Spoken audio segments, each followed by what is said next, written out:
যে বাড়িতে কুকুর থাকে, শখের বশে কুকুর পালে কেউ, সেই বাড়িতে আল্লাহর রহমত নিয়ে ফেরেশতা প্রবেশ করে না। তার নবী করিম সাল্লাল্লাহু আলাইহি ওয়াসাল্লাম নিষেধ করেছেন। এবং কুকুরের মধ্যে কিছু কিছু কুকুর আছে শয়তানের সুরত ধরে আসে। আপনারা দেখবেন হাদিসে যেটা নিষেধ আছে ওইটা আরো বেশি করে।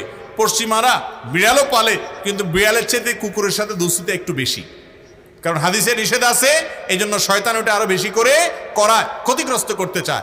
মুসলমানের সন্তান কুকুরের গলায় একটা শেকল লাগাইয়া বিদেশি কুকুর কিনে সাথে হাঁটাতে হাঁটাতে নিয়ে যায় এবং খুব আদর কদর করে, মনে করে এর মাধ্যমে তিনি ভদ্র হয়ে গেছে। ওই পশ্চিমাদেরকে যা দেখে অন্ধের মতো মনে করে ওইটা অনুকরণ করলে সে ভদ্র হবে, তথাকথিত স্মার্ট হবে, আধুনিক আধুনিক দেখাবে।